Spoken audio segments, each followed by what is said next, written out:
আসসালামু আলাইকুম। এটিএন বাংলার গ্রামগঞ্জের খবরে সবাইকে স্বাগত জানাচ্ছি আমি চিন্তিয়া হক। শুরুতেই বিআরবি কেবল সংবাদ শিরোনাম।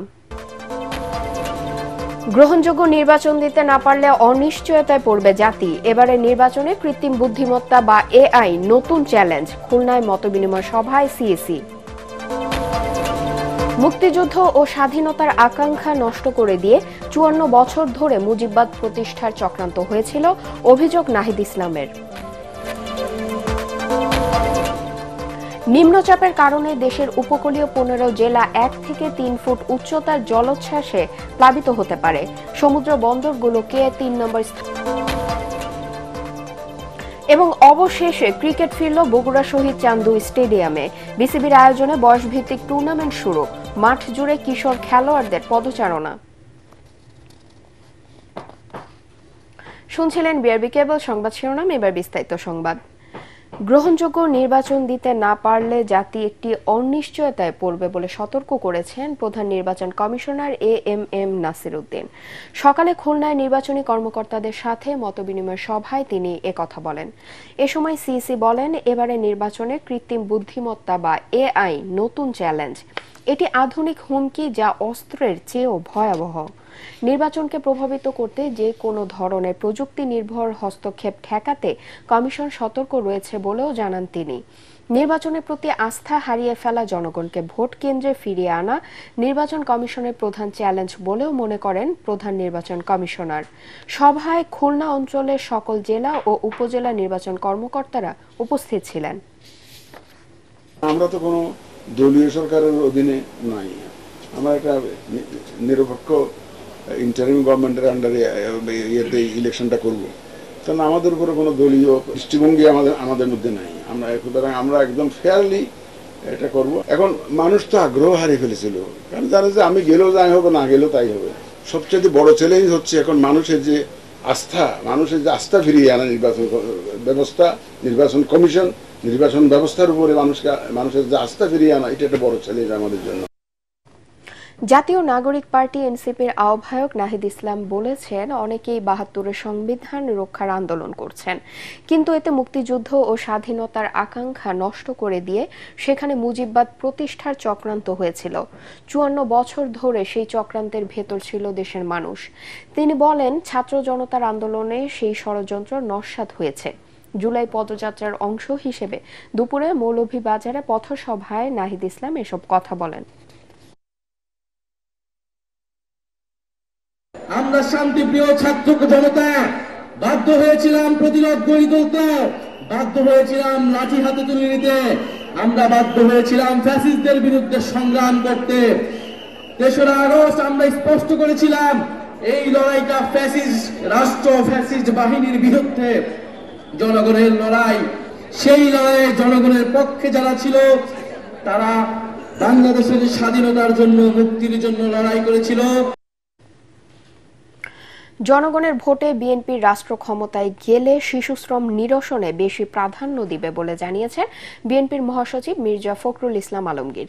তিনি বলেন, শিশুশ্রমকে নিরসন করে তাদেরকে লেখাপড়া সহ সুস্থ জীবনে ফিরিয়ে আনতে গুরুত্ব দেবে বিএনপি। দুপুরে শহরের গোবিন্দনগরে ইউএসডিওর জয়নাল আবেদিন হল রুমে শিশুশ্রম নিরসনে মাঠ পর্যায়ের অভিজ্ঞতা উপস্থাপন অনুষ্ঠানে ভার্চুয়ালি যুক্ত হয়ে তিনি এসব কথা বলেন। ইউএসডিওর এর নির্বাহী পরিচালক ডক্টর মোহাম্মদ শহীদুজ্জামানের সভাপতিত্বে অনুষ্ঠানে অন্যান্যদের মধ্যে বক্তব্য রাখেন শ্রম ও কর্মসংস্থান মন্ত্রণালয়ের সচিব AHM শফিকুজ্জামান, রংপুরের বিভাগীয় কমিশনার শহীদুল ইসলাম ও ন্যাশনাল চাইল্ড লেবার মনিটরিং কমিটির যুগ্ম আহ্বায়ক অ্যাডভোকেট সালমা আলী। জুলাই গণ অভ্যুত্থানের অনেক মামলায় উদ্দেশ্যমূলকভাবে আগামী করায় তদন্ত কাজ বিলম্বিত হচ্ছে বলে জানিয়েছেন স্বরাষ্ট্র উপদেষ্টা জাহাঙ্গীর আলম চৌধুরী। প্রকৃত নিরপরাধ ব্যক্তিরা যাতে হয়রানি না হয়, সুষ্ঠু তদন্ত সাপেক্ষে অভিযোগপত্র দাখিল করা হবে বলেও জানান তিনি। নারায়ণগঞ্জে র্যাব 11 এবং পুলিশ লাইন পরিদর্শনের সময় তিনি কথা বলেন। উপদেষ্টা জানান, আগামী নির্বাচন সুষ্ঠুভাবে সম্পন্ন করতে গণঅভ্যুত্থানে লুট হওয়া সকল অস্ত্রসহ সারা দেশে অবৈধ অস্ত্র উদ্ধারে আইন শৃঙ্খলা বাহিনী তৎপর রয়েছে। একটা হত্যা মামলায় হয়তো 20 জন আসামি হওয়া দরকার ছিল, আপনারা ওখানে 200 আসামি দিয়ে ফেলছে। এখন এই জন্য ইনভেস্টিগেশনের সময় বেশি লাগবে। তা আপনারাই কিন্তু আমাদের সবসময় বলছেন যেন নিরাপদ ব্যক্তি যেন কোনো অবস্থায় শাস্তির আওতায় না আসে। এই জন্য আমাদের কিন্তু এটা আরো বেশি ভাবে দেখতে হয়। অনেকে নিজেদের স্বার্থ সিদ্ধির জন্য অনেকে কিন্তু কিছু নিরীহ লোকের নাম দিয়ে দিছে, এই জন্য কিন্তু সময়টা বেশি লাগে।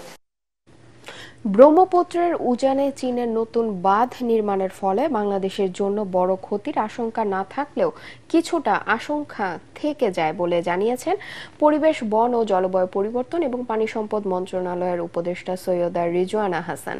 দুপুরে সাভারের বিরুলিয়ার খাগান এলাকায় ব্র্যাক সিডিএমএ জলবায়ু বিষয়ক সেমিনারে যোগ দিয়ে সাংবাদিকদের সাথে আলাপকালে তিনি একথা জানান।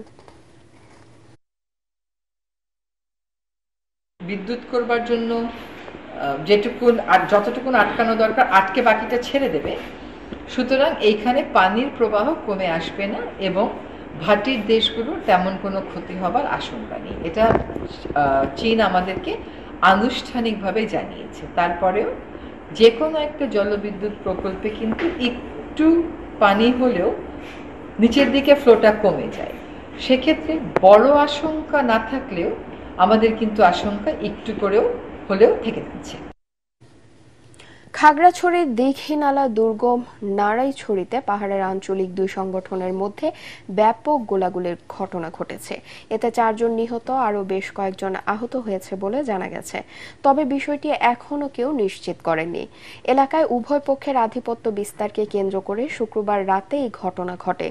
পুলিশ সুপার আরেফিন জুয়েল জানান, এলাকার আধিপত্য বিস্তারকে কেন্দ্র করে দুই পক্ষের মধ্যে গোলাগুলির খবর পাওয়া গেলেও হতাহতের খবর নিশ্চিত নয়।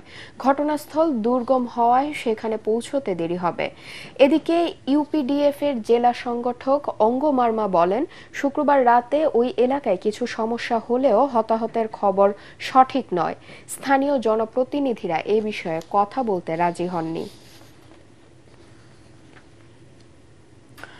অমাবস্যা ও নিম্নচাপের কারণে দেশের উপকূলীয় 15 জেলায় 1 থেকে 3 ফুট উচ্চতার জলোচ্ছ্বাসে প্লাবিত হতে পারে বলে জানিয়েছে আবহাওয়া অধিদপ্তর। সমুদ্র বন্দরগুলোকে 3 নম্বর স্থানীয় সতর্ক সংকেত দেখিয়ে যেতে বলা হয়েছে। সকালে আবহাওয়া অধিদপ্তরের সামুদ্রিক সতর্কবার্তার বিশেষ বিজ্ঞপ্তি 3-এ বলা হয়েছে, উত্তর পশ্চিম বঙ্গোপসাগর ও বাংলাদেশের উপকূলীয় এলাকার অবস্থানরত নিম্নচাপটি উত্তর পশ্চিম দিকে অগ্রসর হয়ে ঝাড়খণ্ডে অবস্থান করছে। এটি আরও পশ্চিম উত্তর পশ্চিম দিকে এগোতে পারে। এর প্রভাবে বাংলাদেশের উপকূলীয় এলাকা ও সমুদ্র বন্দরগুলোর উপর দিয়ে ঝড়ো হাওয়া বয়ে যেতে পারে। এজন্য চট্টগ্রাম, কক্সবাজার, মংলা ও পায়রা সমুদ্র বন্দরগুলোকে 3 নম্বর স্থানীয় সতর্ক সংকেত দেখিয়ে যেতে বলা হয়েছে। এদিকে বঙ্গোপসাগরে সৃষ্ট নিম্নচাপের প্রভাবে পটুয়াখালীতে থেমে থেমে হালকা থেকে মাঝারি বৃষ্টিপাত অব্যাহত রয়েছে। টানা 3 দিনে বৃষ্টিতে চরম ভোগান্তি নেমে এসেছে জনজীবনে। গতকাল 2 দফা জোয়ারের পানি বৃদ্ধি পেয়ে ঢেউয়ের ঝাপটায় সৈকতের ঝাউবাগান জাতীয় উদ্যান ও সড়কে নতুন করে ভাঙন শুরু হয়েছে। ভেঙে গেছে জাতীয় উদ্যানের অসংখ্য গাছপালা। এছাড়া জোয়ারের পানিতে তলিয়ে গেছে রাঙ্গাবালী উপজেলার অন্তত 10টি গ্রাম। ভেসে গেছে অসংখ্য মাছের ঘের ও পুকুর। বরিশালে নিম্নচাপের প্রভাবে নদ নদীর পানি 2 থেকে 3 ফুট বৃদ্ধি পেয়েছে। জেলা ও নগরীর বিভিন্ন এলাকায় সৃষ্টি হয়েছে জলাবদ্ধতা। ঝালকাঠিতে সুগন্ধা, বিষখালী, হলতা নদীতে স্বাভাবিকের চেয়ে পানি বেশি বাড়ায় প্লাবিত হয়েছে জেলার রাজাপুর, নলছিটি ও কাঠালিয়া নদী তীরবর্তী প্রায় 1/2 গ্রাম। অনেক জায়গায় নদী আর সড়ক এক হয়ে গেছে। জেলা শহরের নতুন চর, কলাবাগান, কাঠপট্টি সহ বেশ কিছু এলাকায় পানি ঢুকে গেছে বাড়িঘরে। নারায়ণগঞ্জের সিদ্ধিরগঞ্জে স্বামীর নির্যাতনে প্রাণ হারালেন ইতি আক্তার নামে এক গৃহবধূ।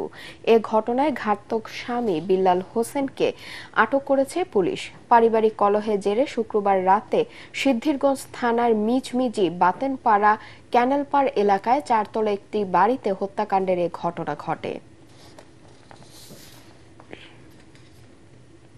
অবৈধ পথে ইউরোপ আমেরিকা সহ বিভিন্ন দেশে মানব পাচার চক্রের মূল হোতা লালটু মণ্ডলকে গ্রেফতার করেছে মাদারীপুরের ডাসার থানার পুলিশ। গ্রেফতারকৃত লালটু কুষ্টিয়া জেলার উজান দক্ষিণ পাড়া গ্রামের আকিবার মণ্ডলের ছেলে। শুক্রবার সন্ধ্যায় ডাসার থানার পুলিশ অভিযান চালিয়ে নিজ বাড়ি থেকে তাকে গ্রেফতার করে। এদিকে খবর পেয়ে গ্রেফতারকৃত আসামি লালটু মণ্ডলের ফাঁসির দাবিতে থানা ভবনের সামনে মানববন্ধন করে ভুক্তভোগী পরিবার। পুলিশ জানিয়েছে লালটু মণ্ডল ও তার ভাই মিন্টু মণ্ডল সহ বেশ কয়েকজন যুবক ইউরোপ আমেরিকা সহ বিভিন্ন দেশে লোক পাঠানোর কথা বলে ডাসার উপজেলার বাঘরিয়া গ্রামের 10টি অসহায় পরিবারের কাছ থেকে কয়েক কোটি টাকা হাতিয়ে নিয়েছে। কুমিল্লা নোয়াখালী আঞ্চলিক সড়কের পূর্ব বাতাবাড়িয়া এলাকায় নিরাপদে সড়ক পারাপারের জন্য ফুটওভার ব্রিজ স্থাপনের দাবিতে মানববন্ধন কর্মসূচি পালন করেছেন এলাকাবাসী। সকালে মনোহরগঞ্জ উপজেলার পূর্ব বাতাবাড়িয়া সড়কের পাশে এ কর্মসূচি পালন করেন তারা। এ সময় তারা জানান, ফুটওভার ব্রিজ না থাকায় প্রায় সেখানে ঘটছে দুর্ঘটনা। সড়কের দুই পাশেই রয়েছে মসজিদ, শিক্ষা প্রতিষ্ঠান। প্রতিদিন ঝুঁকি নিয়ে শিক্ষার্থীরা স্কুলে যায়। চলতি মাসেই ঘটেছে বেশ কয়েকটি দুর্ঘটনা, আর গেল বছর মারা গেছেন 12 জন। আহত হয়ে পঙ্গুত্ব বরণ করেছেন 21 জন। জুলাই পুনর্জাগরণে সমাজ গঠনে দেশে বিভিন্ন স্থানে লাখো কণ্ঠে শপথ পাঠ অনুষ্ঠিত হয়েছে। বান্দরবান সদর উপজেলা পরিষদ মিলনায়তনে জেলা প্রশাসন, সমাজ সেবা ও মহিলা বিষয়ক অধিদপ্তরের উদ্যোগে সেবা মেলা ও শপথ পাঠ অনুষ্ঠিত হয়। জেলা প্রশাসক শামীম আরা রিনি, সদর উপজেলা নির্বাহী কর্মকর্তা মারুফা সুলতানা খান হীরামণি ও মহিলা বিষয়ক অধিদপ্তরের উপপরিচালক সুমন চাকমা এ সময় উপস্থিত ছিলেন। মাদারীপুরের শিবচর উপজেলা পরিষদ সভাকক্ষে উপজেলা প্রশাসন, সমাজসেবা কার্যালয় ও মহিলা বিষয়ক কার্যালয়ের উদ্যোগে লাখো কণ্ঠে শপথ পাঠ অনুষ্ঠিত হয়। শিবচর উপজেলা নির্বাহী কর্মকর্তা পারভিন খানম সহ বিভিন্ন শিক্ষা প্রতিষ্ঠানের শিক্ষার্থী ও জুলাই আন্দোলনে নিহতদের পরিবার ও আহত শিক্ষার্থীরা এ সময় উপস্থিত ছিলেন। জয়পুরহাটে শিল্পকলা একাডেমির অডিটোরিয়ামে লাখো কণ্ঠের শপথ পাঠ অনুষ্ঠিত হয়। জেলা প্রশাসক আফরোজা আক্তার চৌধুরী, জেলা বিএনপির আহ্বায়ক গোলজার হোসেন ও এনসিপির যুগ্ম সমন্বয়কারী ওমর আলী বাবু অনুষ্ঠানে উপস্থিত ছিলেন।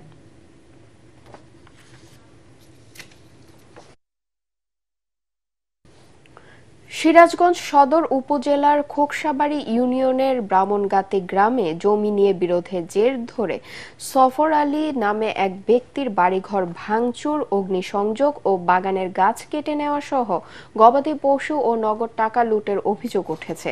প্রভাবশালী হায়দার আলী ও তার সমর্থকদের বিরুদ্ধে এ অভিযোগ করা হয়েছে। এই বিষয়ে থানাকে জানানো হলেও পুলিশ কোনো ব্যবস্থা নেয়নি। ফলে নিরাপত্তাহীনতায় ভুগছে সফর আলী ও তার পরিবার। 31 দফা কর্ম পরিকল্পনা বাস্তবায়নে আগামীতে যে নির্বাচন হবে, সেই নির্বাচনে জনগণের সরকার প্রতিষ্ঠিত হবে বলে মন্তব্য করেছেন বিএনপির ক্রীড়া সম্পাদক ও সাবেক ফুটবলার আমিনুল হক। শুক্রবার বিকেলে ময়মনসিংহের ভালুকায় হবিরবাড়ি স্পোর্টস একাডেমি আয়োজিত আরাফাত রহমান কোকো লক্ষ টাকা ফুটবল টুর্নামেন্টের ফাইনাল খেলায় তিনি এ মন্তব্য করেন। আগামীতে ক্রীড়াঙ্গনে দলীয়করণ করা হবে না বলেও জানান তিনি। ভালুকা উপজেলা বিএনপির ভারপ্রাপ্ত আহ্বায়ক মোর্শেদ আলম, যুগ্ম আহ্বায়ক শহীদুল ইসলাম ও স্বেচ্ছাসেবক দলের কেন্দ্রীয় নির্বাহী সংসদের সদস্য এবং হবিরবাড়ি স্পোর্টস একাডেমির চেয়ারম্যান মুস্তাফিজুর রহমান মামুন এ সময় উপস্থিত ছিলেন। অবশেষে ক্রিকেট ফিরেছে বগুড়া শহীদ চান্দু স্টেডিয়ামে। বিসিবির আয়োজনে সেখানে শুরু হয়েছে বয়স ভিত্তিক cricket tournament Bangladesh young tiger challenge trophy. কিশোর ক্রিকেটারদের পদচারণায় মুখর হয়ে উঠেছে শহীদ চান্দু স্টেডিয়াম। বগুড়া থেকে আজিজুল হাকিম রুমনের পাঠানো তথ্য ছবিতে আরো জানাচ্ছেন এস.এম. আশরাফ। 2004 সালের 7 ফেব্রুয়ারি অনূর্ধ্ব-19 বিশ্বকাপের ম্যাচ দিয়ে আনুষ্ঠানিকভাবে যাত্রা শুরু হয় এই ভেন্যুর। 12 কোটি টাকা ব্যয়ে নির্মিত গ্যালারি ও পিচ এবং 8 কোটি টাকা ব্যয়ে স্থাপিত ফ্লাডলাইট এই স্টেডিয়ামকে আন্তর্জাতিক ভেন্যুর স্বীকৃতি এনে দেয়। কিন্তু রাজনৈতিক রোষানলের শিকার হয়ে এই মাঠ হারিয়ে যেতে বসেছিল। কিশোর ক্রিকেট দিয়ে এই মাঠে আন্তর্জাতিক ম্যাচ খুব তাড়াতাড়ি ফিরবে বলে বিশ্বাস সাবেক অধিনায়কের। এই মাঠটা কিন্তু আমরা একসময় খেলে গেছি। বাংলাদেশ কিন্তু শ্রীলঙ্কাকে প্রথমবার হারিয়েছিল বগুড়ার মাঠে। এখানে আমরা টেস্ট খেলেছি।